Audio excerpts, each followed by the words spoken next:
Okay, so where will I start? I'm going to start. Yeah, we're going to start with nouns because she's fast. Right, so we'll start with names again. And instead of where you're from and or heritage, tell me what your aspiration in life was when you were between 10 and 15 years old. What did you want to do? I wanted to be a rock star. So you have to tell me your name first. It's Naz. And you wanted to, at what age did you want to be a rock star? 7 onwards. 7 onwards. Yeah. Still do. Yeah. And who was your inspiration in life? Axl Rose. Okay.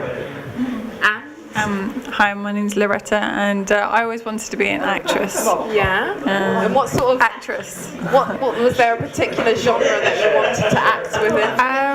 I did want to train to do theatre, but I wanted to do film and all the rest. So yeah, I love drama, and I just had Is to do what you theatre. do with like most of the time in your life, unfortunately, we all have these rubbish jobs. Is it very far away from that, or? Well, I'm involved in teaching, so I suppose you have to be a bit dramatic. And your colleague. Asha, yeah, the main woman, 1986, came to England from Somalia. Yeah. 4 kids under her belt, and they're the most respectful children you will ever meet. When she calls them, they cross that road. When they see me, they're like, "Hello, Miss Judith." I'm like, "Miss." Yeah. Okay then. Yeah. So, what did you? I remember one of the things on your bucket list was to dance with somebody. Yeah. And you came in here and danced with the girls and me that night. Yeah, I've done that. Yeah. So, what's next on the bucket list? Go see the world. Go see who? You go to everywhere. Oh no, come on. What can we do on Saturday night at my birthday party? It's your birthday, just dancing, having a good time again. Yeah? Yeah. Are we gonna sing? What song are we gonna sing? Any song come up, you know we can sing any choose the song. Spice Girls again, yeah. Not Shakira. Shakira. Yeah. Hello, my love. Hi, my name's Elam. Hello. My name's Elam, and I think growing up I wanted to be a firefighter, but then that later moved onto like a graphic designer and changed from firefighter to graphic designer. So why do you think that shift occurred? I think just the realities of being a firefighter kind of set in, and I like my life. I don't want to die. there you go. All respect to them, but yeah, moving on. But also as well, I think as you get older, you work out what your strengths are, and yeah.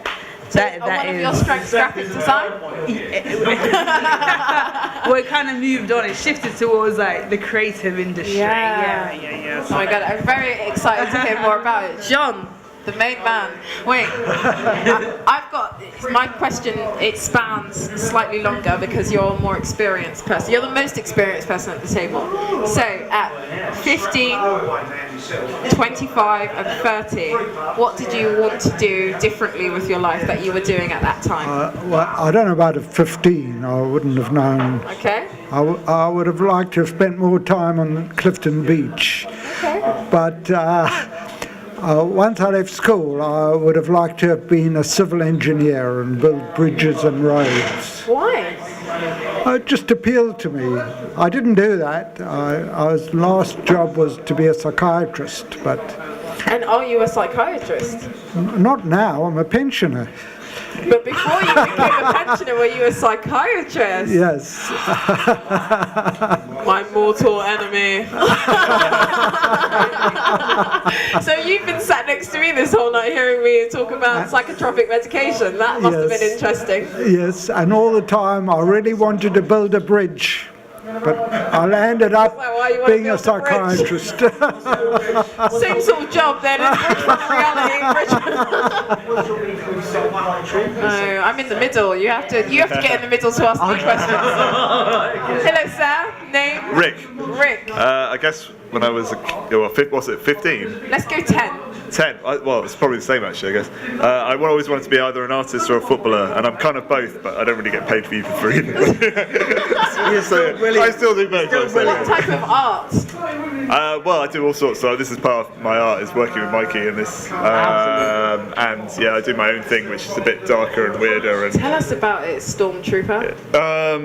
it's probably not that suitable and a bit boring. It's very personal, basically. Is it very conceptual or is it fine art? It's kind of like to do with the body and like manipulating human bodies and stuff like that. So Do you yeah. like human figure? Yeah, but manipulation Like through metamorphoses. Photoshop. Yeah, kind of thing. That's my own personal Photoshop. stuff. Yeah, So yeah. you've got a graphic designer and someone that's interested in Photoshop. Friends. There we go. And I'm still playing football, so that's still good. Nice. Yeah. So I'm still doing what I wanted to do. Amazing. Thank you. So is a question. What when I was 10? When I was 10. Robert. The only What person did you who wanna do when you calls were me Robert is my mother. But This is a Jesus. transferential relationship. No, so when I was young, what did I want to do? When I was 10, I think when I was 10, I wanted to be a cartoonist. I wanted to draw cartoons or animate cartoons. Yeah. I mean, I don't know. I suppose because I like watching cartoons and I like drawing. So. Favorite cartoon? Currently, good lord, I don't know what I haven't even watched a cartoon in a long time. No, I do like it, but that's certainly not it. Going through Changes. I kind of know what that is, but I don't know. What is it called again? I can't remember. don't know. Brilliant. There's a cartoon on Netflix. You must watch it. It's about adolescents. Oh, I tell you what my favourite cartoon is. Our Real Monsters. Remember that? Amazing. Yeah. Yeah, I love that show. And Rocco's Very influential. Modern Life. Yes, I remember Rocco's Modern Life. Yeah, That was amazing. It's Cow and Chicken. Cow and Chicken. And Courage the Cowardly Dog was awesome. Yes. Am I bringing you back? No, yeah. It's Am I taking you back to your childhood? Right, we're in that moment, everybody. We're at 10 years old. Ain't that like a bit like? Yeah. I mean, at some point I wanted to be a makeup artist actually, but then I tried it and I was like, oh, it's so difficult. But then actually after that I had a strong idea of like studying Russian literature, but it never worked out. What literature? Russian literature? No, I wanted to study at some point. With the view of doing what? What was Like your... philology. Sir, this is the interviewer. What were you hoping to do? Like, what was No, your like philology, like is the word philology? You know, like theology, like no, religion? No. When you study literature or the language, what's the word? Mike, help me. Yeah. When you study the language. No, but when you study literature, you just say linguist. Yeah? Kind of. It's not quite the word linguist. Yeah, I know. Like when you study literature, but it also involves like studying. Discourse analysis. Yeah. Philology, no. FI, no. You're gonna have to. Okay, well, never mind. Basically, I wanted to find out for us, honestly, because we must know. Basically, Russian literature I want to study at some point. Yeah. So you're gonna bring in the Roshin. Yeah. Guys, we're just talking about taking ourselves back. You missed. Thank you, darling. You missed the conversations around all the cartoons we used to watch. So we went through.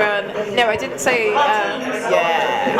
Hey Arnold, that was a good one. Arnold was amazing. And I say, hey, what a wonderful kind of day. That was awful. But we learned to work and My ones will go like. Rashid. What cartoons I watched? Sorry. What cartoons I watched? No, what you would have liked to have done when you were 10. Is this my wine? I know I'm bouncing around a lot, guys. Sorry. I think probably traveling when I was 10. 10? Or like swimming or like getting covered in dirt. A career aspiration. Oh, Yeah, career aspiration. Hell, I don't have one now. I don't have one when I was 10. Enjoying life was my only aspiration. What do I need to do, Mike? What do we even? Oh, I made it too loud now. What do we even need to have a career? Is this just something, we earlier on we're talking about the government controlling us? Isn't it like the schools telling us we've got a careers officer, but do we really need a career? What's the point of a career anyway? Yeah. It's just something that the school tells us we should have.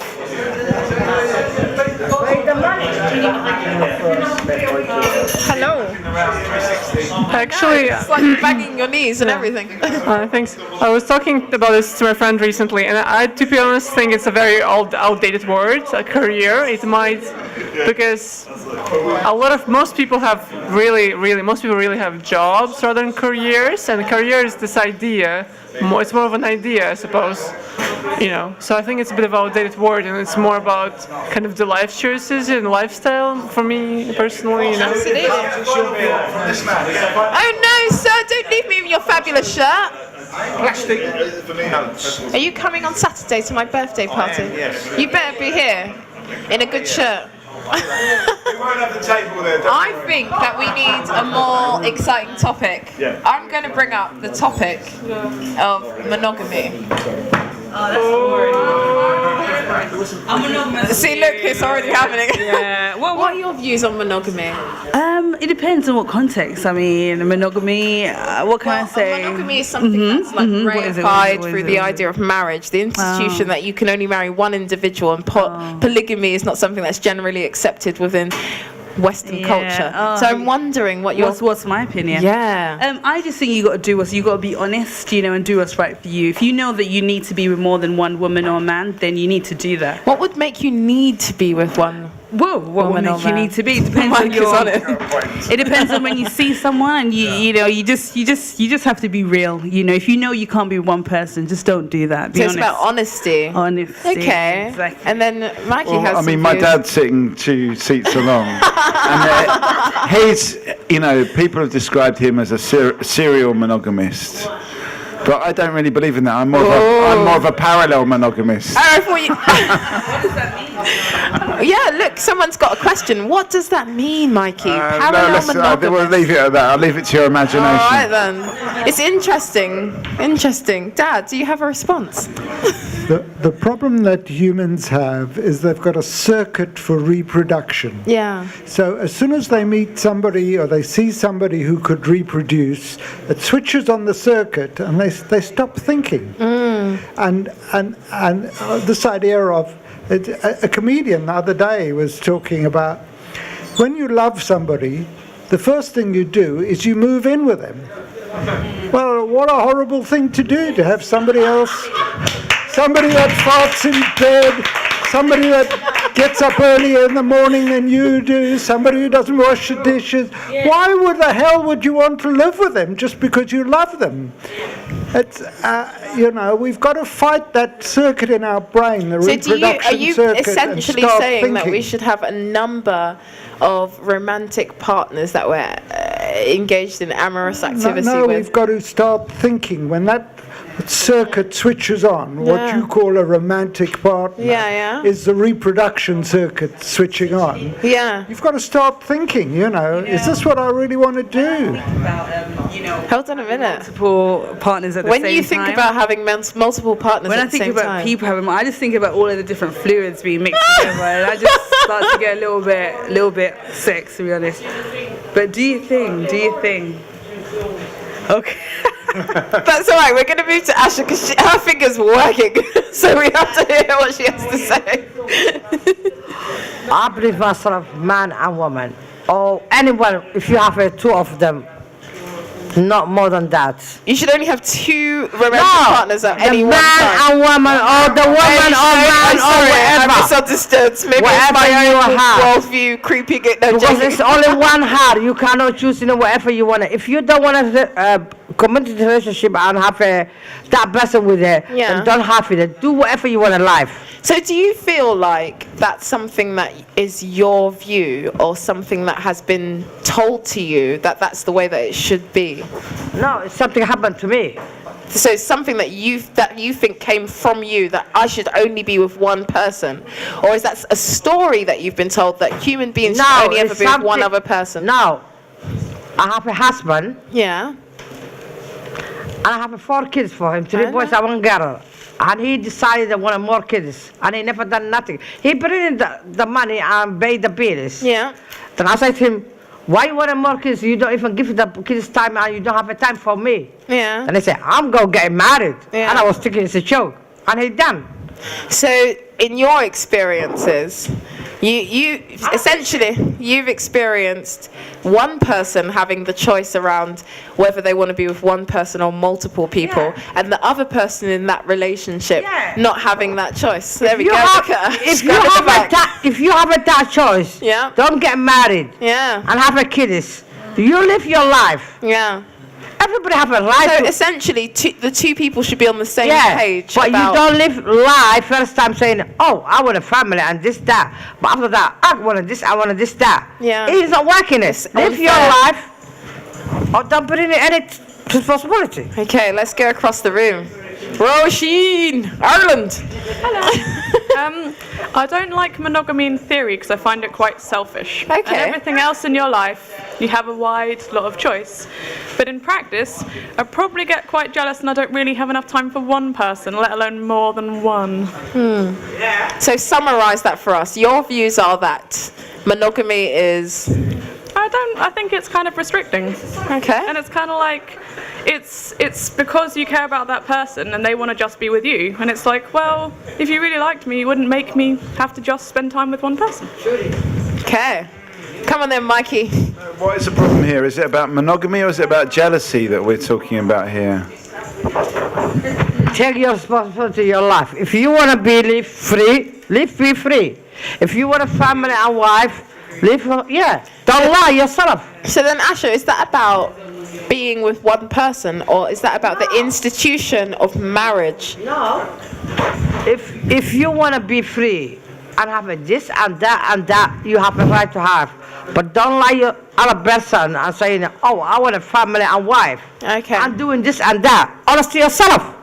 So you feel like it would be okay if there's clarity around what people are doing? What Asha's saying, right, is basically let's not like get into a relationship with someone if we're not willing to be monogamous, right? That's the concept. So if you're not willing to be monogamous, you can be polygamous. You can sleep with as many people as you want. And are those your views, Bob? I mean, in a way, I don't see why we can't really have more kind of avant-garde relationships. Yeah. I mean, if you look into the past and the way that we used to be, especially when it comes down to like artists and stuff, everyone was fucking each other. There was no problems. Yeah, but I guess there's a difference between having sexual intercourse and being in a romantic relationship. I think there's different things, I think you can have both. I think you can have both. Yeah, absolutely. At the same time. I think it can be enjoyable. But I think that it really comes down to the idea that if it injures the other person on a not just on a psychological level but on a spiritual level, the idea that somebody else is giving them pleasure or they're receiving pleasure from somebody else,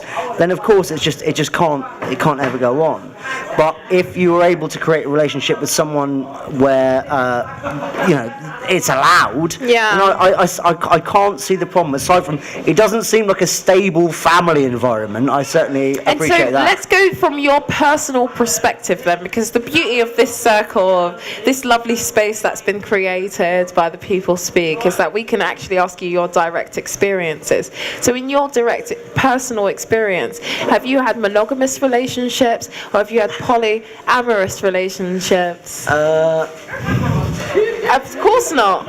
You don't. Of course not. I've had different relationships which have taken on those forms in various ways. What I would say is that the things that always ended those relationships almost had nothing to do with polyamory. Wonderful. That's a very interesting point. Unfortunately, it was people getting bored of each other. It was people feeling like there were things that they couldn't resolve that were more sort of like nitty gritty and bizarre. It was not about the fact that they were sleeping with other people. Okay. Any other views about sharing your bed? Come on, Rick. Let it out. So, coming to you, my love. Let it out, Rick. I saw that face. I haven't got anything to say. What are your views on this? What was that facial expression that you just gave us? People can do what they want. Absolutely. I don't see why it's a problem. Anyone can do what they want. I mean, people do hurt people and stuff like that, and that is the issue. But I don't. If two people are very open about their relationship, then they can do. Then it's fine. I think. And how would you feel being in a relationship with somebody? Let's say you were dating somebody for 3 months and then they shared with you, actually, I prefer to be in polyamorous relationships. How do you feel about that? well, my last partner she was very open and said, look, we had a relationship, and she said, look, we can fuck other people, and I was like, that's fine, yeah. And do you feel like it's just about the sexual aspect? What about like the answering the phone, the listening to the bollocks every night? Listen, I have a long-term partner, so I fully understand what he has to put up with me. So I'm wondering, like, because there's so many other things that come as a result of a relationship, you know, that's beyond the scope of just intercourse. So I'm just wondering, like, how would you feel about sharing this person, like all of like their capacity to deal with somebody else's emotional turmoil is being shared? Okay. Jesus, I've not been in that situation where it's that emotional. I guess, right. In a way. Yeah, I'm pretty relaxed about the whole But if you imagine that, let's just visualize that. Do you think that that would be something that you would be able to deal with, or at least enter into and say, I can probably assess whether I'm happy with that or not, or you'd say, look, this is just not for me? Whoops. I could. Yeah, I guess. Yeah, I could. I don't see an issue with that kind of. Yeah. So Rick could do it. Yeah, but I mean, women, just know that Rick is open. For the moment, I'm in a long-term relationship, so I'm in a very different relationship than I was before. Rick is open to polyamory, where you don't have to care about what's going on with his life. You may not know, Rick's actually my partner, my business partner. Yeah. And I know that he is well capable of dealing with a lot of I did not know. A lot of different emotional needs. That's what I'm saying. And so, what are you saying to me, Mikey? He's that capable you're in of a polyamorous relationship? he's capable of dealing with a lot of different emotional needs. That's what I'm saying. Wonderful. Yeah. It's all coming out. Whether Rick is polyamorous or not, I'm not. It's not for me to comment. I'm saying that he's capable emotionally to deal with it. I love this comment. Go on, Dad. Yes. There is also the problem of raising children, and I think if you're going to raise children, that the two people who have produced that child should be staying together and raising that child. Yeah. Hold on a minute. Whoa, wait, we've got a Naz. We've got a Naz on the side. That doesn't always happen. The kids are involved, and then you realise that that's not the person I want to be with. and then you co-parent. Yeah, and then you co-parent. And Naz is a fabulous example of co-parenting, FYI. Thank you. I've observed it myself. Thank you. Go on, Mike. Mikey's like, listen, it's my turn. No, I just always, I know that it might be a bit of a myth, but this idea of the village bringing up the child and a more distributed version of childcare, to me seems to be such a much more sensible way of bringing up a child than having two people or two different partners that don't get on with each other anymore.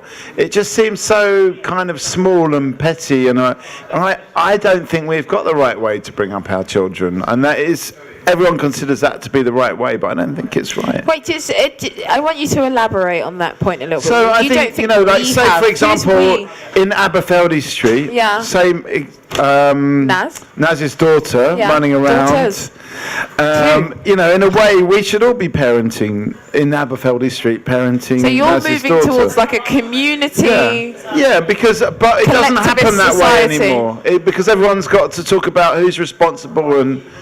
Okay, let's hold on. How far can we really go with that? You can't tell somebody else's child what to do. You can't say to somebody else's kid what they should be doing. Go, Roisin. Oh no, wait, we haven't heard. I was going to say that I think it comes back to a few things we were talking on earlier on about like drug dependencies and kids falling through the net. Like it relies on support networks, and like bringing up kids in that way, they have a large support network and people to fall back on it. And without that support network, these are how like troubles that we're having now, like drug dependency, homelessness, disabled kids falling through the net. That's how that happens. Because hold on, Bob. Hold on. Well, I actually began agreeing with this idea, because just seeing from how my brother's wife, how much support she needs, and I think generally moms, young moms and with young children, like they need all the support they can get. Honestly, the more communities involved, or like people around you, the better. And you don't, I guess, realize until you actually get in that position. Yeah, it's difficult, isn't it? Yeah. Go on, Rose. So I think that is a really, really, really, really, really good point. Yeah. And the fact that we have 2 parents and kids is actually more unusual. It'd be much more common to live with grandparents back in time when you had more people living in a single household, so it's not that strange. But I want to say that I think it's very, very bad idea to stay together for your kids. Because all you're doing is showing them a very, very horrible life. I'd rather have 2 separate parents. Is it possible that you have some personal experience in which you want to share with the group?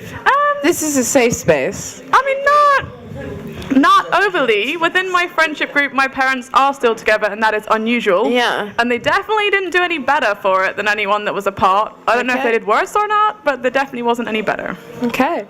I also think we have to treat parents as individuals. They are their own living, breathing human beings as well as being parents. And I think if they themselves are loathing the experience of raising a child, then of course it's going to have an effect on growing that small sea creature that is their baby. Sea creature.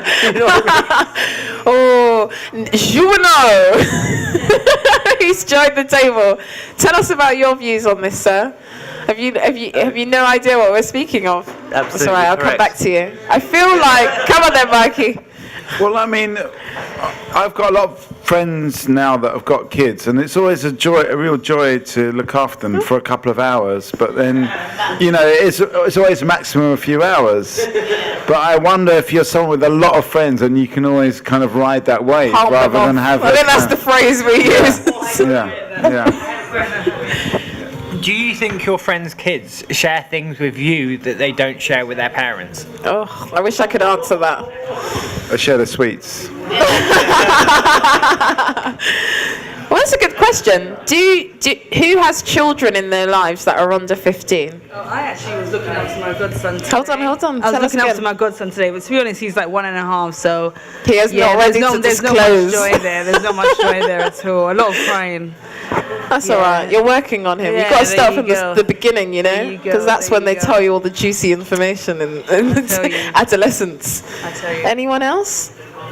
Oh, Naz. You said who has children in their but not your own. Oh, I do actually. My nieces and nephews. And do they tell you stuff that you think they likely don't tell their parents? Yeah. What's the one thing you can tell us that they've told you that wouldn't completely put them in the crap? Well, my nephew's only 5, but he always expresses, I like rainbows and unicorns and dolls and and I'm like, that's all right. And do you know what Put that bloody rainbow unicorn thing on your head. I say that's all right. Live your life. I know my sister's totally against that because he's a boy. I say you play with what you want. Don't worry about it. Yeah. And then he's not been told that, so he's like, what? Can I? Yeah. Good for you. Yeah, go play with it. That's why you need aunties and uncles that can say you're fabulous despite whatever's going on in the world. All right. Oh, go on, Dad. Oh, hold on. Let's hear the end of this. If you get caught, blame it on me. That's exactly. They can't do anything to me. I'm big. In African families, the children are brought up in age groups. Yeah. So all the children at the same age are all brought up together. And I understand that if an adult in that village, thought a kid was doing wrong, he'd smack that kid, Yeah, and nobody would take offence because, the adults are called father, Baba. So, women are called mother, so there doesn't seem to be a concept that you need to have just these 2 parents that are your mother and your father.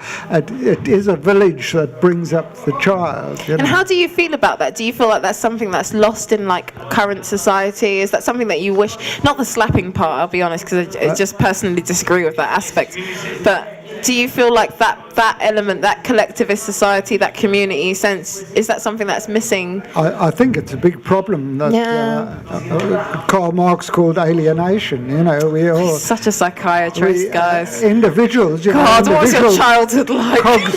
cogs in a machine, you know, and we don't talk to the other cogs. I think it's a big problem. I don't know how you overcome it. In the 60s, we were very keen on children being brought up in a kibbutz, you know. So you'd have all the parents together and all the children were all brought up, you know, together. Yeah. And you feel like that's missing. That was the idea that we thought was ideal, you know. Well, it's interesting and nice to hear that that's something that you valued, you know, and even if it looks different in the current time, that collectivist society is something that you value, however that looks in the current time. I think that sometimes children, you know, when they're doing things wrong, they actually do want parents, adults to kind of step in. You know, they're just testing the boundaries. And I think there's a lot of fear coming from like the older generation, you know, myself included, when it comes to young people. I mean, if I see a group of young people doing something wrong or on the bus chucking rubbish, whatever, I would tell them to pick it up, whatever.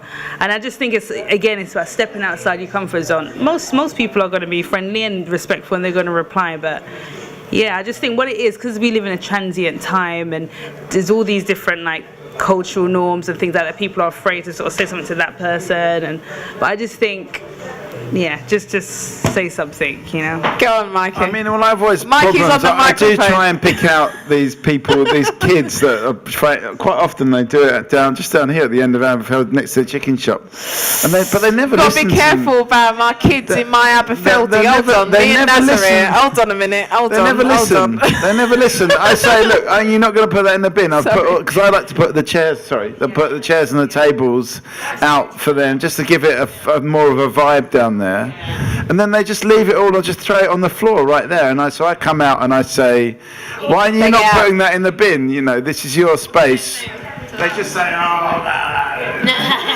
What are your views on this in your area that you live in? What are you doing? Are you doing anything? Yeah, when I'm on the bus or the tube or the train or what have you, I'm someone that if something bugs me, I can't help but say it, and I know I get myself into trouble that way. But one of my bugbears is that, you know, when especially like teenagers, they put their phone, the music out loud, and it's just like, you know. But then I've had it where like this woman I remember specifically was doing that, and I was just like, oh, can you turn it down, please? And she just got really narky with me, and I was just like, usually it's because she said, oh, it's a public transport and this, that, and the other. And I'm like, yeah, usually it's teenagers that do this, and so I'm someone that speaks up, but sometimes I get myself into trouble. Yeah. But do you feel like it's worthwhile getting yourself into trouble? Yeah. Do you feel like your social activist bug inside of you means that you're willing to take the flack? For it? Yeah. And if I see something cruel that's happening, I always have to speak up. I can't just pretend. Absolutely. I haven't seen it. So I think what's that little thing then? What's your major thing that like underpins all? Like, what do you want to? When you die, you're like, I had an impact on that part of the world in terms of, because it's not the bus. I made people stop playing music out loud, and it was much better. No, I mean, that's a big question, but I suppose whenever I see something like, being in London, I've seen quite a lot of hideous things like violence, and I remember one time in Hackney there's this guy who was like saying he went to his car to get like a baseball bat and all this stuff, and then other people it's just horrific. So what's that about, like educating? Just stepping in to say, what I do is I say, I'm calling the police. Yeah. You know, being a citizen. Yeah. Love it. Guys, I need to go to the loo. I think, do you get to have loo breaks? Yeah, well, I did. I just got someone else to jump in, so maybe you should ask. Should we swap? Well, maybe someone else will go in. It looks like Ellen's gonna have a go. Yeah? Okay, you're gonna do it? Alright, I'm gonna take it off. Okay, so have a massive round of applause for Judith. First time in the middle. Hopefully, happy birthday. Hopefully it won't be the last time we see you. This is what life is like in the 30s. You end up hosting talk shows and stuff like that. It's very normal. in my experience. You haven't done that. Who are you? Under. I'm always an over person. I never go under. Yeah. Okay, so let's keep it warm. We've got Ellen in the middle now. But before we go, maybe we should get a final thought from Sheila. You've been sitting, listening, maybe not listening. Give us a final thought before you go. Yeah, give us a final thought. Give us a about anything. Absolutely anything. amazing what you're doing. Have fun and all listening and respecting each other's views. What is that badge about, by the way? What is that badge about? The badge? Yeah. Right. Lady who was homeless got put on her art project. Yeah. And she made these. Oh, nice. To see the bright side of life. Oh, that's really nice. That's really nice. Yeah. Oh, cool. So it's all about that optimism, seeing the bright side of life. Huh, maybe we need to all make more badges or something like that. I don't know, and see the brighter side of life. Spread it out. Yeah, so Bye, Sheila. see you. Thank you very much. So what do we want to talk about? Do we want to talk about the bright side of life, maybe making badges? And what was Edith talking about before she left the table? Sorry, I was in my phone actually, so I didn't really, wasn't paying attention. It was all about this thing about can the village look after the kids and can the community look after the kids. And Loretta is somebody that tells people off for playing music on the bus. That is very true. That's what we found out. And she has to do it. There's something inside her that makes her have to do it. There's something inside you that makes you do it. I mean, what? So I was just coming back to telling people off. I was waiting at a bus stop and this lady, like she must have been like 19, between 19 and like 23. Lady. She just chucked a piece of rubbish on the floor. Yeah. And I was like, pick that up, take it home. It's been over there, like do something about it. And she's like, who are you to tell me what to do? And I was like, you know, you're littering the street. Yeah. We all live here. And she's like, nobody else cares, only you care. And then the person behind me was like, I care. And then the person behind them was like, I care. I was like, well, clearly they care. Right? There you go. And then she was like, no, I'm not picking up. It got to the point that she knew she was wrong. Yeah, right. But she couldn't back down because she was ashamed to back down. But I tell you something, she won't drop litter again. Sorry, I missed the beginning bit. Did you actually pick it up? I did pick it. Edith! She's gone. Sorry. So you picked up the litter? I picked up the litter. I got on the bus with her. And I saw what bus stop she got at. And in my head, I thought, should I get off the bus, follow her home, and put it through her letterbox? I was like, no, maybe that's a little bit too far. Oh God, that would have been so funny. Did you actually do that? Yeah.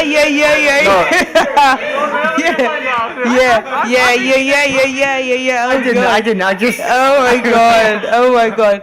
Now that would have been so good. I think you should have done it. Yeah, seriously. Would you have done that? I wouldn't. I've never thought of it before, but now I will do it. I'm gonna just do it. I'm gonna do it. See what happens. Real talk. What was, out of interest, a piece of rubbish? It was like a piece of chocolate wrapper, like I don't know, Twix or like a Oh Mars my bar or God, something. that would have been so funny. Rick, I was just saying, if it was like the stop before mine, I would have obviously done it. But it was like I had another 20 minutes, so I was going, fucking no. Like it wouldn't have been like I could have got off the bus. I wasn't doing anything, and I could have got off. But I thought a man following a woman. Right? Yeah,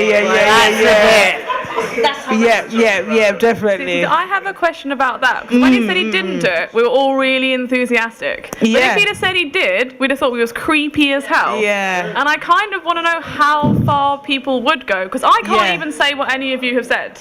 If I see someone do something, I'm a very polite, I think you dropped this. No antagonistic. I can't, because I don't know what they're going to do. I don't know them, I don't know what's going on. So you're a bit more precautious. It's a very hard concept to sort of like pitch to someone that like, look, it's not just your lifetime, it's everybody else's. Like it's a hard idea. I know, as you said, everyone else around you just then said, look, we don't want you to litter either. But still, come on, like it's a hard concept to tell someone that that's important in their life when I'm sure their life is just fucking terrible. Yeah, I mean, I guess sometimes it takes that one person piping up. Like, their life might be terrible, but that's a little action, but by actions like that and bigger actions like that, they can make other people's lives terrible, and then it's so we true. all have an effect on one another. It's so true. That's not what he said to them at the time. But why is there not that argument to have? Let's get I Mikey's drop, point on this side. when I see people dropping it, and I'm, for some reason I'm either bored or feeling ballsy, and I don't always do it. Like 80% of the time, I just ignore it because it's too much hassle. But I try to hit them with a question like, "Why did you drop that?" When was the last time you did something like that? I don't know. It's probably it's outside here when. Oh right. Oh yeah. You said Because that outside before. the thing, because the kids were leaving all the chicken boxes, and I'm like, why have you left that there? But is there anywhere for them to chuck their rubbish? There's a bin right next door. There's a bin in the chicken shop as well. There's bins everywhere. Yeah. So why do you think they don't? I don't know, because they didn't answer the question. They didn't tell me why. They didn't tell you why. No, they'll go home. Well, hopefully they'll go home. And through their lives, they'll think like, well, why didn't I? You know? Yeah. I feel I know why they didn't do it. Why? Because life's fucking short, and because they and on some level, even though we're not all grasping it on a deep existential sort of Nietzsche kind of level, we kind of know it. And I think everyone's like, you know what? Let's just move on from this chicken that I've just eaten and move on to the next stage of my next fucking. And what's the next stage? Well, you know, what I mean to say is that there's what do they get from binning it? What goodness do they get in their heart from putting it in a bin? If they don't get that goodness already, which I suppose we get when we put stuff in a bin, you can't teach that kind Maybe of they're feeling. addicted to like chucking rubbish on the ground. I don't know, some kind of addiction. Well, it just comes from family. I mean, maybe at that stage in your life, you're not super self-conscious. So you just you know, you repeat it to your parents too, or maybe parents you never. I think it just comes from maybe family, it's a bit rebellious as well. Like, I'm going to chuck rubbish on the floor. Blame it all on the parents. Yeah, it's all about the parents. I think it comes from empathy. You know that it comes from empathy. Chucking that thing on the floor. that somebody else has to pick it up. Yeah, maybe there's a lack of respect for their environment. It's you know, laziness. just laziness. Yeah. But laziness is one thing. Like we're too lazy to do something. But also the idea that like my life's not going well, so why should I make everybody else's lives go well? Yeah. So it's make other people's lives horrible as well. I think laziness is a big thing. Like, I would like to believe that people aren't malice. Yeah. I'd like to think they're lazy, I guess. But there is a whole thing in design and a critique of design about where we place rubbish, how far away we have stuff, how inconvenient it is. Because many people are fucking lazy. And there'll be people that have mobility problems and things of that nature, where if you just don't design things well, they will take the easiest route. Like people will throw a whole cardboard box in a bin rather than making it flat just because it takes more time. But then what about when the bin's right in front of you, you know? Then, I mean, what is that about? Where does that come from, you know? I mean, quite often out here, people will just be in the car eating I mean, I love the people in Perfect Fried Chicken. PFC. They're my brothers. But, you know, people go in there, they buy the chicken in the box, and they just throw the shit out of the car. They eat it in the car, and just throw it out onto the floor, and then drive off. I mean, how? Sorry. They don't love the street like you love the street.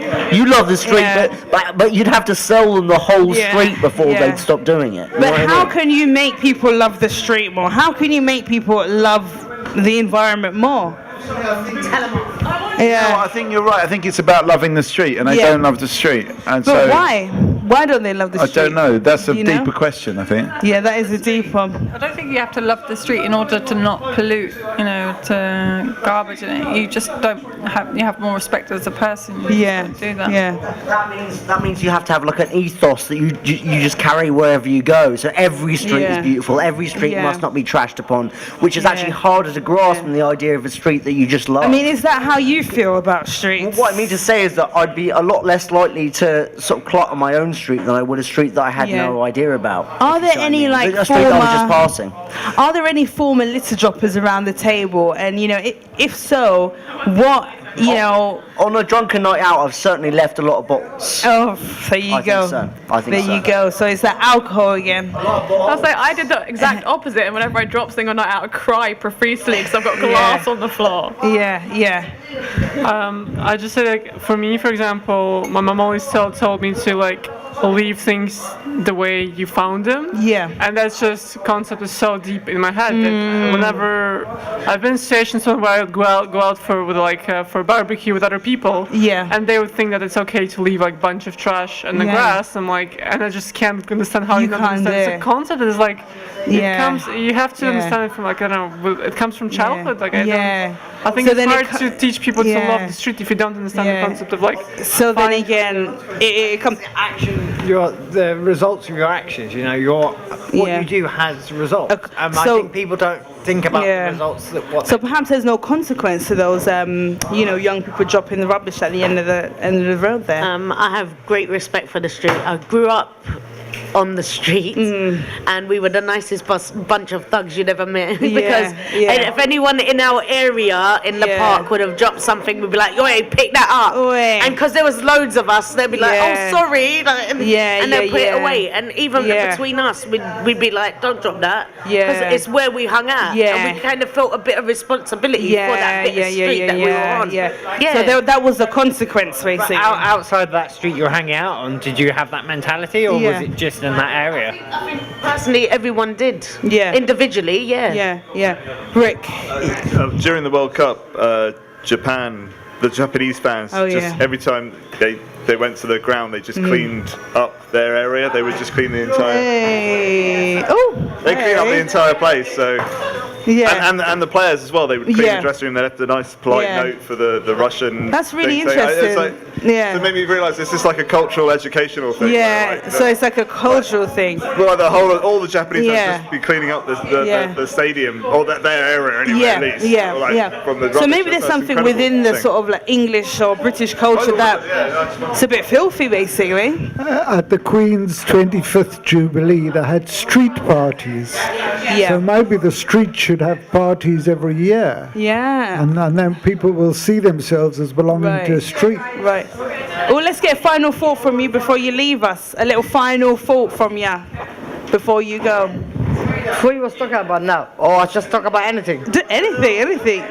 Good night. See you next time. See you soon.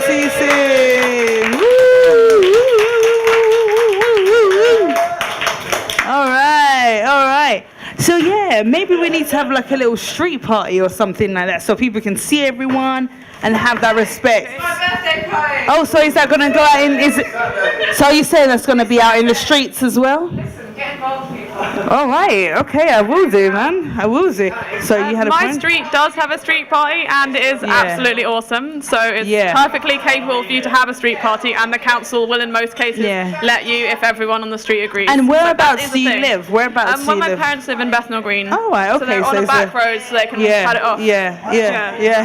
But I have a horrible feeling that we're not going to save the planet, and that all this recycling stuff isn't going to work. Not because in principle it won't function, but because people are too involved in what is going to be essentially a sort of 50-year lifespan.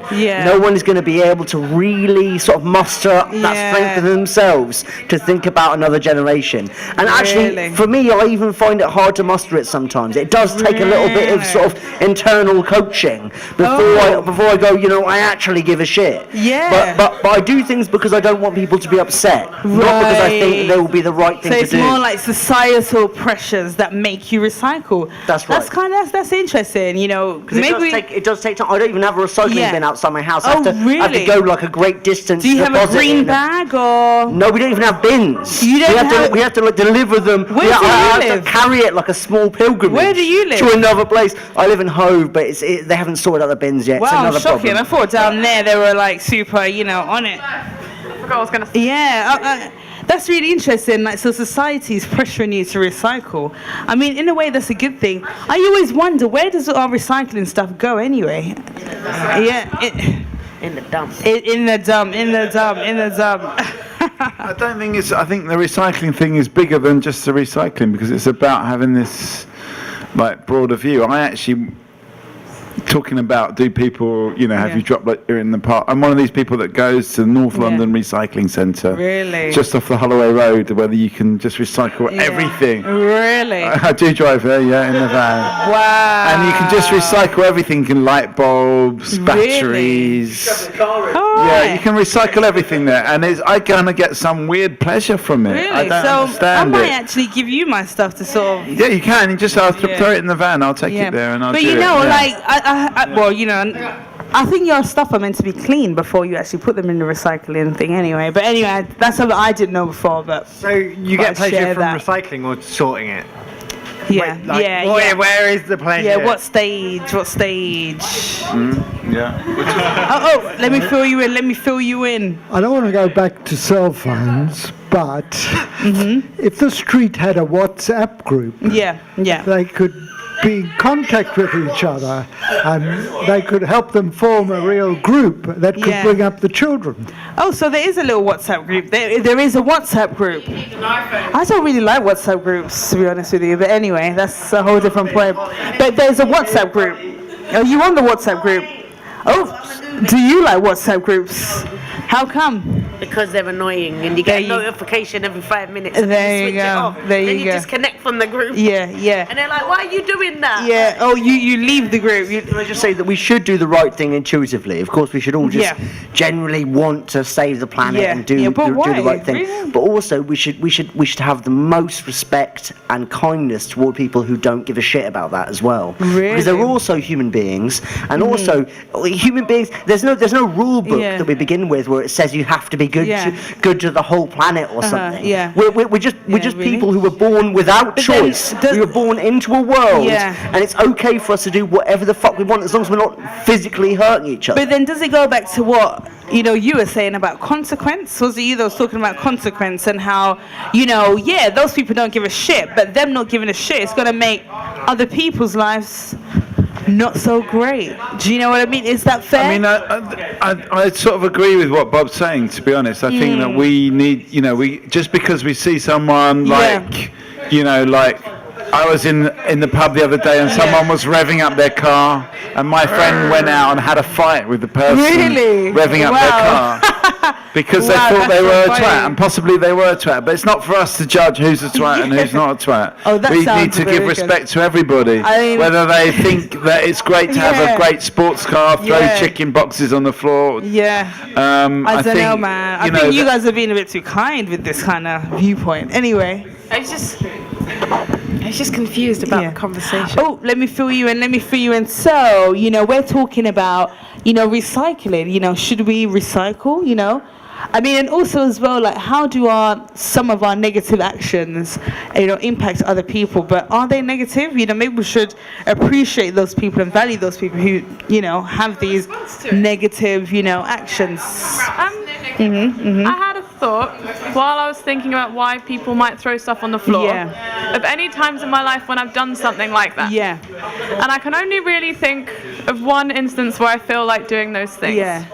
And that's when I can't do anything else, or like I have no control over anything that's happening in my life or around me, and I can't pick what my house is like, and I can't pick where I work or where I go to school or anything else. But I can pick where I throw this bit of rubbish right now, and I can piss off somebody that might upset me, because there's no one else you can treat badly or be stressed towards, but you can be upset about outside, because that's no one's. I think that's a really interesting point, actually. I think there might be room for a new kind of thought where we think a little bit more about ourselves and a little bit less about the environment. Right, but well, this reminds me of the conversation we were having in the shopping centre with the homeless people, and we were trying to say, let's spread a bit of positivity, and they were like, well, hang on a sec, my life is shit right now. I'm whatever, I've just come out of prison, I'm this, I'm that, no one's given me anything. How can I spread positivity? And people treat me like shit. People think I'm people look at me like shit, and I'm I think you were in the middle of the table then, and I was trying to say, come on, spread a bit of love and positivity.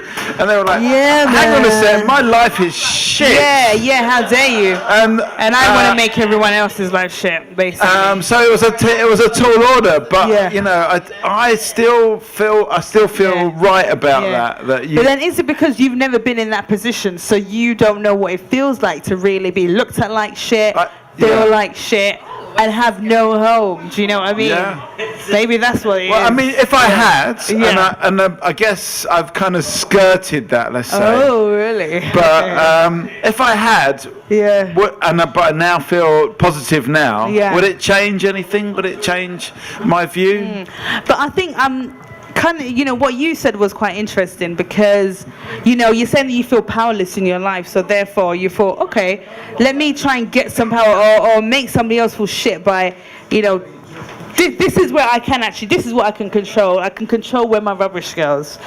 And what powerlessness is inheriting a whole planet and being expected to look after it. So what, are you not happy? I mean, did you inherit the whole planet? Is that what you're saying? I believe let's that get it final seems thought as if before you some leave people us. think that every time you're born you inherit the whole planet. You have to look after the whole planet. Which seems like a great burden on someone that made no decision in their birth. But is it just on one person or...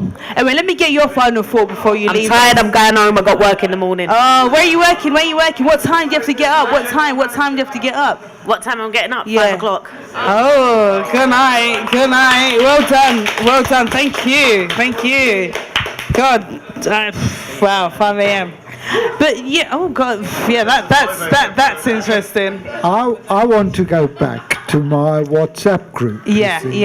Because Bob is talking about saving the planet. Yeah. And I agree with him that it's difficult to think about the whole planet, but at least you can think of Aberfeldy Street. And if there's somebody living in a shopway, in a doorway. Yeah. Well, when you go past, give him something to eat or lend him a blanket. Produce that. Yeah. And even that street with its WhatsApp group might start bringing up the children and looking after the homeless. But does this have to be done through a WhatsApp group? I mean, is that the way? Even though Naz is gone now, even though Naz is gone now, she's from the street and she can't stand WhatsApp groups. So already it's not gonna work. It's not gonna work. John is very much onto something. I think if we could only look after our own street, then the other streets could look after themselves. Right. So look after your own street. Like if you're all looking at if you're like, I'm not going to mess this street up, I'm not going to make sure that I'm putting plastic here. If everybody looks after their own street, we're looking after the planet. Is that the next street? Does he just throw? Yeah, that's what I'm thinking. Do you sweep your rubbish into the side streets? Not on my street. Surely, if we can only learn to look after what we have in the small immediate reality of where we live, then everybody else will do the same, right? So it's not like the streets off your street, the immediate reality. I'm just going to grab your point on this side actually, because I haven't heard from you in a little while. You might, okay? Mm-hmm. No, I just want to say that there is like this big movement now of zero waste happening. Hashtag zero waste. Zero waste movement and. I feel like I think any positive change that any person can do, in fact, should be supported, and it's not about whether you're going completely zero waste or whether you're doing 1 or 2 changes in your routine or in terms of your grocery shopping or anything. It's more about being an example in small and just doing small things, because again, if you think about it, zero waste is kind of like idea. What is zero waste? The zero waste movement is when you live and you don't create any waste by living your day-to-day life. So basically you buy things without packaging. So you don't, use any reuse tissue. It's really possible, actually. So in that case, you need to, a lot of times, like maybe you make your own products, like for instance, like deodorant, that sort of thing. Have you ever done anything inspired by that? I've tried a couple of those things. Like actually, I've done I've created some of the products, and also I'm using like reusable bottles, that sort of thing. But my point is that a lot of people, because of that movement, a lot of people sometimes feel pressure to be perfect. And it's the same with anything, right? And they become like, if I'm not, because they're so into that circle. Like, if I've done, like, if I bought this ice cream today in a plastic packaging, I feel horrible. They feel guilty. That's why my point is, like, just. So you're saying to any just sort of start small. Start small, Any steps should be appreciated. Yeah. No, it's true. Actually, today I bought like a bar of soap without any packaging, and I thought, oh, I don't mind it for this. And people might think this is a bit stupid, but whenever I go to Perfect Fried Chicken these days, I always bring a plate with me or a bowl. Or if I go to Mu Valley Chinese over there, I always bring a bowl for my chips. And then what do they say? How do they? Everyone thinks it's good because they save on packaging. Oh, fair enough. They save on packaging and they're used to it now. But it's not caught on. Even Rick doesn't bring a bowl there. Yeah. No, it's not caught on at all. It's just me. It's just me. And for example, Judith there could have put that. Just brought a bowl. You could have put that in a bowl. You could have taken a bowl from the Tommy Flowers and then said to Sharon in there, can you put it into a bowl He goes rather than using this? But is that material not recyclable anyway? You know, it's metal. You know. Yeah. I was just going to say that in my uni there was a soup van outside, fantastic soup, but they would give you £1 off if you brought your own mug.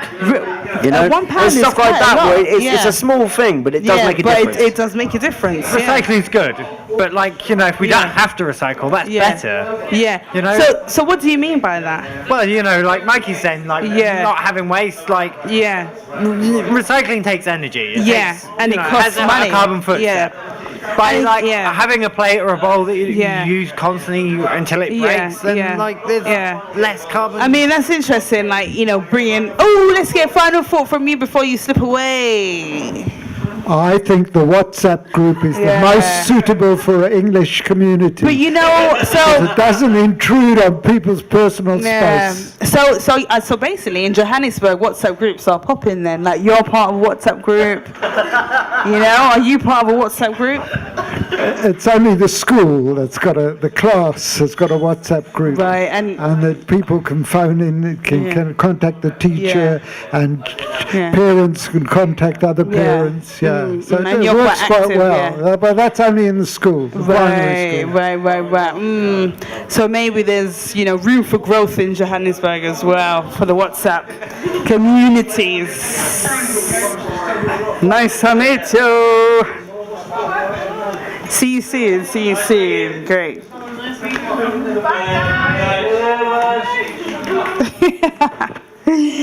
So I mean, I was going to say, Mikey, your dad's a legend. He's a legend. Wow. I mean, is your that's my dad. I don't know. Well, I say I don't know any other dads, but I've actually got a second dad. You got. I've got two dads. You got two dads. Oh wow. Yeah. Wow, you spoiled. So maybe I don't know. I mean, we're on this top topic of recycling and reuse #0 waste. Or we can go on about our dad's legends. Our dad's legends. I think until we're happy people, we should not worry so much about the planet. I think we should focus more on our own egos before we focus on the deterioration of a small rock that we're all living on. But people are never going to be happy. Like, we are never going to be happy. Really? Are you happy? Are you happy? What's the point? Well, the point is to try to make yourself happy, to try to enjoy yourself. Are you happy? If you only enjoy yourself, then what the fucking point is that? Like, you only can be happy from the sadness that you have. Like, it's a balance. That sounds bleak. But that doesn't what you just said sounds horrible, and I literally would not accept that kind of argument. Really? Well, what are you going to do about it? Anyway. I mean, I think you've got a point, really, because if we're all unhappy, we might as well let the seas wash over us, the animals die. I don't know. Is there anyone happy in here now? Like, if we're not really, I'm happy. But then I'm just in a minority, so why should it be up to me? That's why I'm concerned about the rubbish and shit like that. But if everyone was happy, they'd probably be just as concerned about the planet. So what's the point of a whole lot of unhappy people surviving on this planet? But do you need to be happy to care about your environment? I'm just going to grab your point. I just want to clarify what just happened. So you said that you think you should worry about yourself more and not the planet right now. Someone was really stressed and depressed but lost the planet, and your thing was to disagree with them and now try and save the planet. I lost you. Alright, you know what? Let's get a fresh perspective. I don't think we should save the planet. Let's get a fresh perspective. Let's get a fresh perspective. Yeah. So one of the reasons why actually one of the ideas that comes from zero waste movement that I like in particular is this idea of 3 R's that reduce, reuse, and recycle. And a lot of it is about like reducing what you kind of buy in first place, and it's more about like experiencing things, and it's all about like needing less things, and being less so getting a new consumerism, that sort of thing, which in a way is I'm happy. Well, it's just one of those things, it's like. So you're saying the no waste movement is all about reducing, reusing, and recycling as well. So reducing the things we consume. Yeah, it basically, it ties to some of the points that guys said about like, whether you're happy or not, it's connected to how you project that onto your streets. So maybe you don't need a lot of those things. Maybe. So following this movement, it can actually lead to happiness. But okay.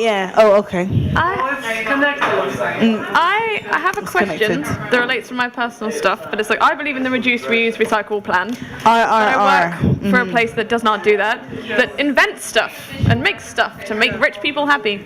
Fancy artworks and things. And I just wondered what your opinion on innovation of new things would be with a RRR ideology. Yeah, like anything, it's just an idea, I suppose, right? So obviously, it makes progress not going to stop, and the same thing with medicine. You do want to invent new drugs to help people, live longer or whatnot. So it's more about, it's like with anything, it's in balance, like certain things, because it helps us all create like a. No, I understand. The whole recycling thing and zero waste is a way to save us in a way to because the planet's going to survive whether we kill ourselves or not. The planet's still going to be here. Is it? Animals and stuff will die and stuff, but the planet will go on. We'll still be here. Yeah. So unless do you we think drop off a load of nuclear bombs and somehow send ourselves into the sun. But even then, I guess. But generally it's going to The recycling side is more like to save us ourselves. So you're saying it makes us feel good, but the planet doesn't really care because it's like, I'm going to be here regardless. I mean, do you have any thoughts on any of these things? Are you convinced about the reuse, recycle, reduce movement? Well, I do recycle, but it's quite easy around here because you just got to put all your stuff in one bag. And then I know my grandparents, they clean everything out. And here I don't think you have to do that. But I know that if you put something that's not right in the right bag for recycling, then the whole lot doesn't get recycled. Oh, right. So, yeah. I mean, do you think everyone knows this, though? I mean, I didn't know that. No, so like the cardboard packets you get pizza in, if they've got oil in, then when they make the paper again, it delaminates and it ruins the whole lot, and I didn't know, and I'm very sad. Yeah, I know, right? I think a lot of people don't know. Last place, they wouldn't take a box if one thing was wrong. I mean, God knows how they knew, but they just looked at it and they knew.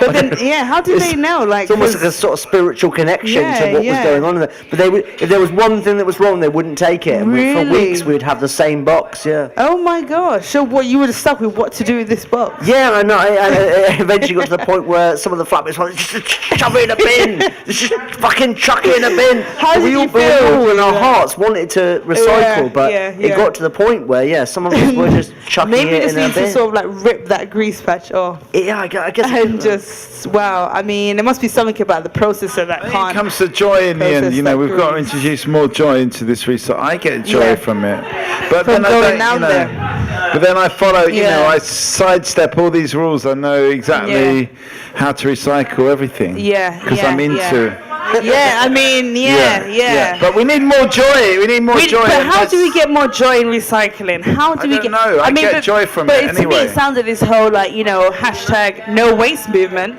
That sounds like a lot of people are getting a lot of joy out of it. There's a zero waste restaurant in London. Oh, and Brighton, whereabouts? Whereabouts?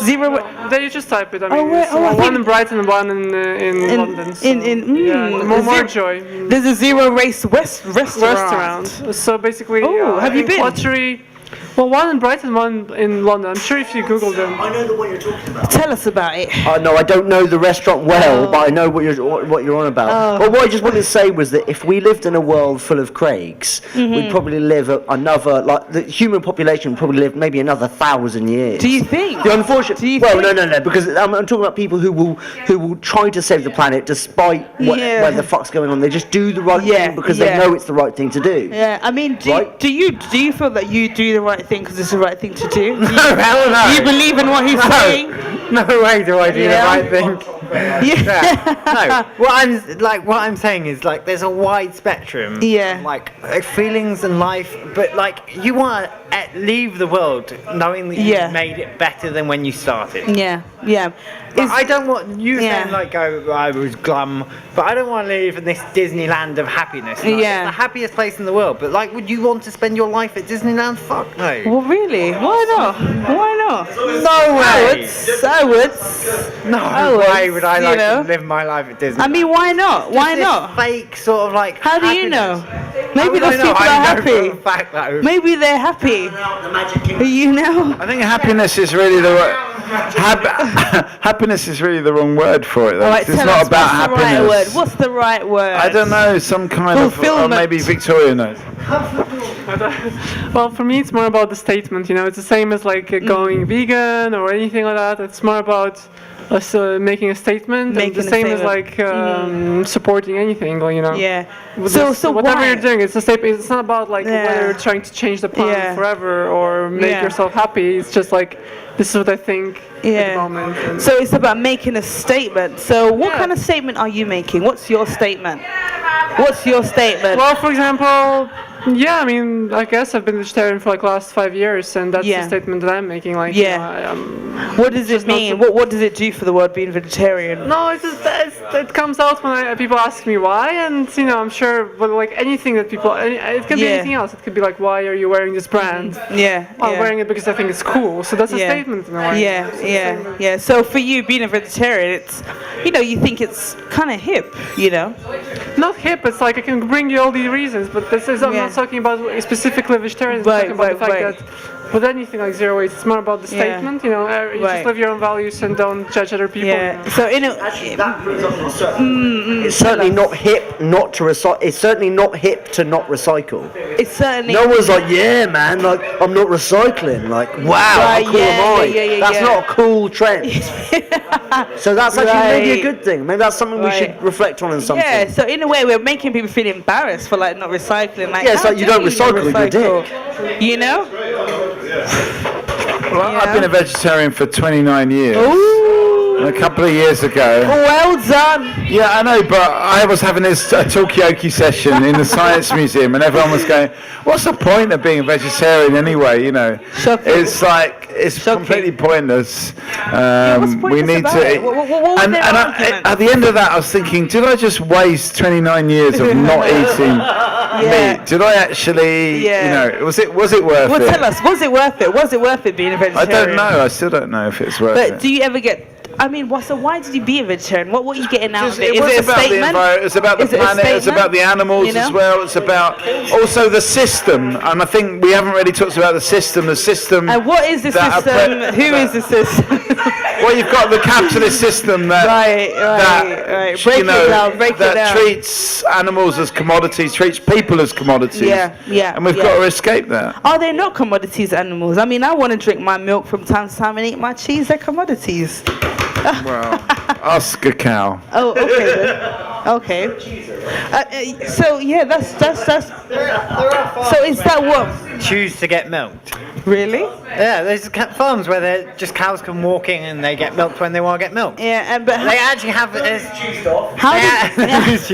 actually have a system to stop cows getting milked too much. But how? What's the system? So are you? So they have a collar around they have an NFC collar around their neck, and so they walk up to the gate. And it's like, you've not been milked today, you can go get milked. So they get milked by a little robot that sucks on. Yeah. Great, but they're few and far between, aren't they? Like, yeah. Are they?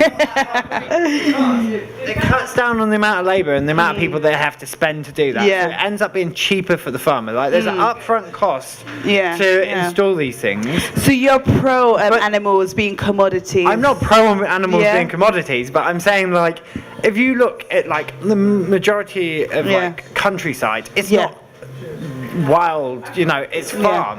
Craig says he's probably right. I think we should trust what Craig's saying. If only we had more Craigs, we could solve everything, everything would be alright. What Craig says. All I can say is way to go. Way to go. Okay. What do you think? What do you think? Are you a vegetarian? Do you believe being a vegetarian is sort of making a statement? You know, what's your statement in life? You know, do you have one? Around eating animals. Just pretty much. Do you believe that? Oh. No, I think there'll be a situation where lab-grown meat will be eaten more than. Animals. Real meat, and then the real meat will become like a really really. You have to only the rich will eat real real meat, and but at the moment, obviously, lab-grown meat is very expensive, and it's still being produced. But I think it'll turn kind of thing. Has anyone tried? Do you think it's horror film worthy? I mean, has anyone tried lab meat? I'm curious. Has anyone actually tried lab meat? Lab meat. I think you had a point on this side first. No, it's just for example, if I was in the forest, you know, and I need to survive, I will like eat that squirrel because it's kind of there for me in a way to survive. Yeah. But yeah, you know. So you're saying you I'm are saying like it's not vegetarian, it's not about not eating meat necessarily. It's more about like not feeling like it's necessary. Yeah. There's a lot of nice mushrooms in the Latvian forests. Oh, really? Yeah. You can live on those. They're delicious. Yeah. I've experienced that earlier this But year. is that right though? Are we not reducing? I have eaten lab meat. I've eaten corn, which is kind of like a lab meat. Right. But are we not reducing plants to commodities? I mean, is that a thing? I think I'd rather reduce plants than animals to a commodity. Right. Mikey, is it not true that they worked out that essentially fish don't have feelings, and if they could, they would eat every one of us and our family? How did they work that out? Who did this? I think they worked it out over several years. Right. Okay. They just said to the fish, "Do you have any feelings?" And the fish went. And we take that as a no, and the fish went. That's it. They found something with octopus. I heard something about. They've done research. Well, octopus don't give a shit. If they don't give a shit, then if they don't give a shit, then octopus actually want to be eaten. They like being cooked up and fried. Says who? Yeah. Who done these studies? Bastards. Who done this study? I was just saying octopuses. You know how they catch octopuses? They put coins in the bottle of a jar. Oh, really? And then the octopus comes in to get the coin because they like shiny things. So they're stealing our money. So I think it's... Yeah. They're stealing our money. Magpies of the sea. Magpies of the sea. I mean... Delicious magpies of the sea. Okay, so a lot of people like octopus around the table. I did an experiment recently where octopuses don't normally like other octopuses. Really? But then they gave the octopus some MDMA. This is a proper scientific... Is that the octopus just wanted to cuddle the other octopuses and was like, hey, you know, like let me throw some shapes, you know, get some colours and everything. So... And it was like, you know... So what are you saying? I don't know what I'm saying, just having a... Do you think... I wouldn't eat I love octopuses. I love the taste of octopus, delicious, but I wouldn't eat an octopus generally, unless I was drunk. Again. Just take a load of LSD and they'll be sorted. Yeah. They'll be hugging each other and, you know, doing all good stuff. MDMA. There's a difference. There is a difference. Is there a difference? I don't know. I've never tried it. Is there a difference between MDMA and LSD? Now that my dad's gone, Like, the best is actually when you combine MDMA and LSD together. And what happens? It's called a candy flip. Really? And tell us what happens. You just, it's great. It just gets so. Oh, that's not good enough. So high. Tell us. I only did it accidentally. I've only tried it once. I'm not a habitual drug taker. So it can't have been that good then. If you only it is. The thing about these kind of drugs is you can take it once and it's enough for you. It's and not where like did he get this from? Where did he get it from? Who was the dealer? I'm not going to say. I don't think I need to say. Okay. You've only done it once. Yeah, that's what I was saying. You've only done it once. Is Craig? Sorry, Craig. Are you actually asking me what the difference between MDMA and acid is? No. Okay, sorry. So you were saying this. I'm saying that. Yeah, it's fine. Let's see what Craig's saying. For the uneducated drug people, drug users, what's the My point difference? is they're both experiences. Okay, so what's the difference? Do you see blue and do you see red in one of the experiences? Like, what's the difference? What's the difference? What's the difference? What's the difference between MDMA and LSD and like upper? What's a hallucinogenic and what's an upper? What's the difference? Okay, so like break it down. So hallucinogenics generally, depending on which ones you're taking, from like DMT to like mushrooms to acid, will make you see things not only visually but audibly as well. Generally they break the connections in your brain, so like as going through life, you connect these things in your head, like taste, sight, but also your thoughts. So acid and hallucinogenics are very good at like helping paths that you don't take often in your brain get connected. Oh, okay then. All right. How many of these do we need to take before we all want to save the planet? That's a good point. None of them. None. What about an upper? Upper. So they connect directly to like chemicals that are released in your brain, like serotonin, or and release more of it. So they make you happy. What it means is then while you're taking it, you use a lot of those chemicals up. So the next day, then you have a deficit. Really? So you feel like as somebody around the table, savage, calm down. Borrowing happiness from the next day. Yeah. Where, like things like hallucinogenics don't. So can you just not take another upper when you feel down the next day? Eventually you get like serotonin syndrome. Oh, really? God, what happens with serotonin syndrome? Serotonin syndrome is like essentially it's like depression and. Okay. So basically you were saying that like uppers makes you feel happy. So maybe we all need to have a upper sometime. I agree. I completely agree. I see no issue truly with people regulating their own drug intake. I also think that the idea that people want to take drugs every now and again shouldn't be something that the government has to say. I know that was an earlier topic. So we're getting back to that. But I think overall, I think it would be a really good thing if people could take drugs when they felt that they needed them. Right. Like there were times when I felt super sad, like really down. And actually, those are good times to take MDMA, for instance.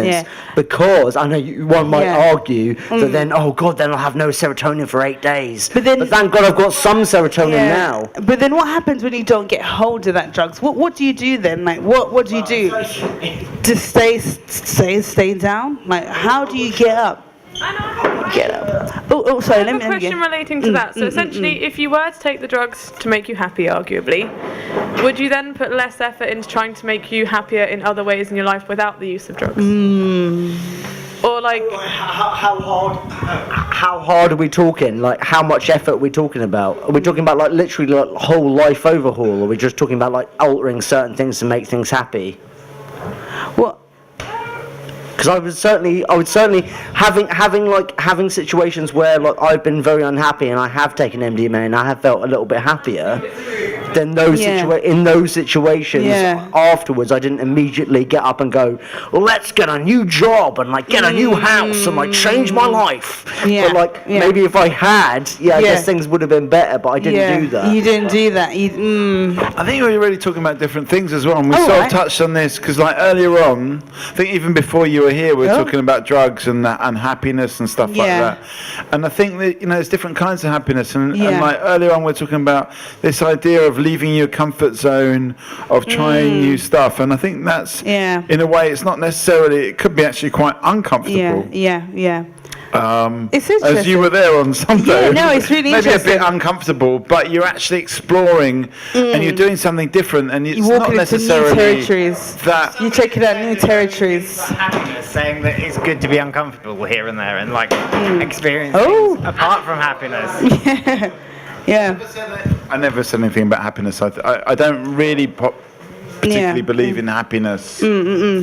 So you don't really believe in happiness, but you think perhaps maybe sometimes being in uncomfortable situations, that can lead to some sort of growth, The best thing, I think the best thing. It was you that was saying it, wasn't it? Actually, earlier on.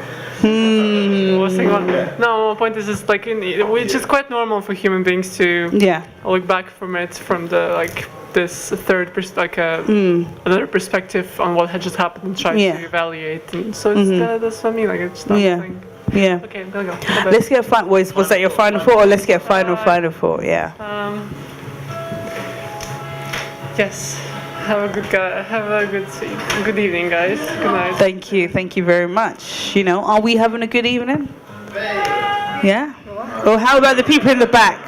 The people in the back having a good evening? It's very uncomfortable, but therefore we're actually making progress. Yeah. We're growing. There's some growth is happening here, So yeah, I mean, well, that's the visual representation of growth, I guess. Where do we want to take this conversation? Do we want to talk about, the MDMAs and the ups and all that kind of thing and the differences? Do we want to go back to the subject of happiness, or does someone want to chuck a different topic on the table? I mean, I know you were thinking through some things before about, happiness or. The only question regarding that is purely a curiosity question, because obviously I have my own answers to those kinds of questions, but I think that leads into the commonness of people taking drugs like weed and things, because some drugs, that's an event in themselves. And you'll do that occasionally, and maybe you're having bad stuff in your life and you want to break, or maybe you just want to have a nice time and know you're definitely going to have a nice time. That's a completely different class of things to things you might take on a daily basis to overcome things, or because you are now dependent on them. They're very different things in my mind. Right. And I think the reasons they're using are lots of reasons people would say are the reasons they're taking drugs they take more frequently. Yeah. So I just thought it was interesting. So then in a way it goes back to what you were saying, Mikey, about there's different kinds of happiness. So maybe trying to achieve the different kinds of happiness requires different kinds of, drugs basically. Yeah? I'm not a big drug user, don't get me wrong, but I do think it's a part of experience that gives us an insight. Like, all of those drugs, I think it's worth trying once or twice. Just to get an insight into what it's about, and I think you understand more about your life. And it's a bit like going to another country, or being somebody different. Yeah. What's that? Amsterdam, exactly, for example. It's just about being something different and just experiencing something different, and I think that gives you a wider sort of sense. And weirdly, that's what seems to be what people want, and how they want to progress their lives. Different perspectives, and so it's all about getting. Does everyone want a different perspective on life, though? That's the thing, Does everyone want to step outside their comfort zone? I mean, I think it's a good idea to Yeah. do that. But as you say, not everyone would want to do that. But I think it gives you an enriching experience. Yeah. Really. You get a little enriched. I'm a very, very firm believer in the try everything once plan. Yeah. But I also find lots of things in life terrifying, and lots of things regarding the drug culture very, very scary. Yeah. What kind of? I'd rather try something once in a safe place where I knew I'd be fine. Yeah. I mean, what's something that you've tried recently that's been outside your comfort zone? Outside my comfort zone? I moved house from East London to West London, which isn't really outside my comfort zone, but I live with 30 people. Yeah. And that's a bit weird. So you live with 30 people now? Oh, okay. Whereabouts? 30, yeah. Whereabouts? In White City. Oh, I've got some family in White City Estates. So whereabouts do you live in? Yeah, in some estate. It's a guardianship company. Oh, so okay. because of the wonderful housing crisis of London, me not being able to live in the place I was born, I live with 30 people because I'd rather live with 30 people and what's that like? I mean, it's different on a case-by-case basis. It depends where you live and what the people are like in the building. Yeah. In my case, I've not lived there very long. Yeah. And I'm a ridiculously annoying sociable person, so it's probably considerably more annoying for them than it is for me. Right. Okay, I see. Yeah. Oh, but that's I like 30 people. Other people maybe don't they like might. It sounds like if you. We got locks. Yeah. Oh, so you have. You got a lock on your door. Oh, perfect. So you have a room basically, and you just. Sorry, I was just thinking, is it just okay? Okay. Great. So it kind of sucks. Yeah. Scott would be better, I think. Gosh, wow. I mean, I think that's a whole other Talkaoke session that we probably couldn't do today, and obviously we touched on it quite a lot. But you know, we're all getting fucked up by not me because I've got my own flat, but most people, and it does affect me because, like, it's just killing London. This housing problem, and everyone's got. Not everyone, most people got a housing problem. And it's absolutely destroying this city. Yeah, people we work with in a way. Cause people we work with, they don't own a flat. Are stuck. They, I mean, does it matter though? I mean, does it matter that we don't have our own flats? And, you know, I mean, does it really matter? Does it not give us new experiences and enrich our lives, not having that? You know, well, I think it does. I think it does enrich our lives, and it is a challenge, and it is uncomfortable for sure. Yeah. But you know, it gets to a point where things can't happen because people just get driven out, and they just, you know, one of the things I kind of wish I'd done is gone to live in a different country. Yeah. But lots of people are doing that because this country's getting too hard to live in, and that's outside the comfort zone. This country's getting too hot to live in. Is this conversation a bit too hot for you? Too hard. I think it does depend very much on culturally what you value. So growing up in London, it was very much the idea that you probably would someday kind of have your own home, and that was an ideal to have. And the restrictions on renting, particularly if you're in the like proper renting, like you can't have a pet, you can't paint your walls, you can't screw stuff up, and if people are having problems with jobs and low amounts of money and other stuff, and they can't control their life, and I personally find that quite difficult. To not even be able to paint your wall kind of feels like you're living in a situation where you can't do anything. So it's quite restricting. So I wouldn't say necessarily physically being able to own them would be the most important thing, but definitely having some ownership. What about the final thoughts? Any final thoughts from you? He slips away. Kevin has left the building.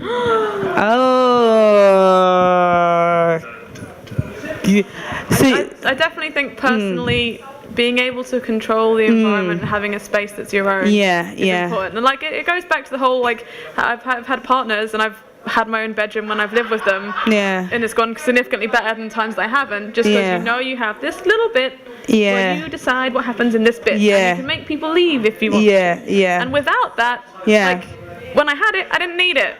When I didn't have it, I felt so squished. So you're saying that like in life actually we do need that place to call our home and sort of big, but make like whatever, you know, we can determine what that is. I guess when we're talking about the comfort zone, to go outside of the comfort zone, you need a comfort zone to begin with. Do you know what I mean? And I think most people don't actually have that comfort zone to start off with. So how can they go outside the comfort zone? They don't have a comfort zone. And you know, I guess I'm lucky enough to have a comfort zone. And maybe we need to have the comfort zone first before we can go outside of it. I hear that. Exactly. It's an incredibly privileged thing to have the comfort zone. Lucky enough. You're like. Exactly. They have to a place they control. Yeah, exactly. You know what? I'm coming out of my comfort zone. I'm feeling uncomfortable because I need to actually use the loo. You know. All right. So let me get a round of final thoughts. Let's start with you. Any final thoughts from you about anything you've sort of heard throughout the evening? If you give me a minute. Cool. And what about in the back there? Any final thoughts from anything you've heard over there in the back? Absolute zero. Absolute zero, and that's the final thought. Just to say that hearing what Mikey and other people have said, that I'm grateful to have my place where I can think it's my comfort zone. Like I've got my own where I live, and my cats are. I'm lucky, and I know I am. So. You've got your home, you've got your animals, you know. For me, it's about support structure tonight. Like if it's community or family or friends or whatever, like without that support structure, like you know, it's hard. It's hard without having that community, you know. I agree with everyone else, but I also think it would be about being comfortable and encouraging communication between people. That sounds like it could be like an acronym, you know. Yeah, maybe. Yeah. Just digest that for a moment. Yeah. I think that we should not be elitist about protecting the planet. And I agree with what Craig said. I think we should look after each other, and I think that is the most important thing we can do, like really focusing on communities and really working out how we can make those communities work. But I really don't think that we should ever make people who don't want to recycle or people who don't want to be part of the eco thing feel as if they're lesser citizens for doing so. I think we all have to realise that we are on a dying planet, and the best thing we can do is try to enjoy ourselves. Party! I don't know if we're on a dying planet. I think if mankind might be dying, but I don't think we're on a dying planet. We're on a thriving planet. Anyway, I don't have a final thought. Well, that was your final thought, I guess. That was your final thought. And then what's your... I just want to meditate on the idea of a comfort zone, because I think it's kind of, you know, I think Rashim just made a really good point, is that we're very privileged to have that comfort zone, and people that may be throwing the litter don't have the comfort zone. Maybe we could extend the comfort zone, invite people into our own comfort zone. Then they've got a comfort zone to go out of. Maybe it also relates to the polygamy-monogamy relationship. Who wants to come into my comfort zone? But what side are you? Who wants to go out of the comfort zone? zone? Are you on? Are you on the polygamy side or the monogamy side? I'm on the comfort zone, outside of the comfort zone. So I'm on both sides, basically. But that's the thing, and I think the point is it's a very privileged position to be in, to be able to navigate the comfort zone. And what's your comfort zone? It's my bed.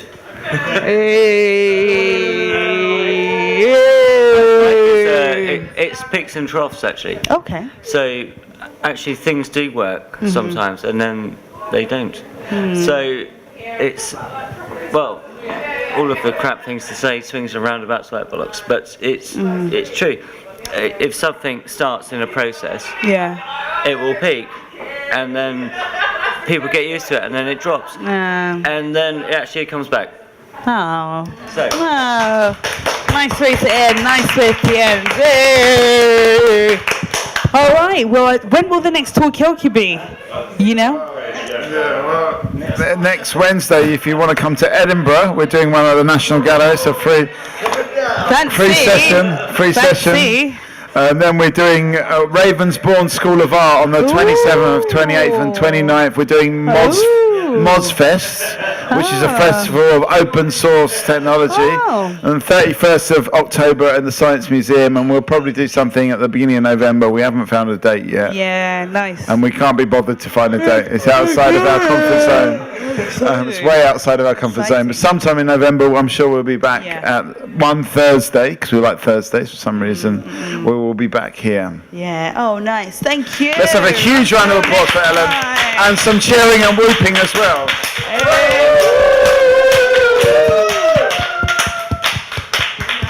All right. You know what? You know what? I don't think I have a final thought tonight. You know, I've just, all of the different points are just sort of, being absorbed into the mind right now. Maybe we'll come a bit later, but thanks for asking.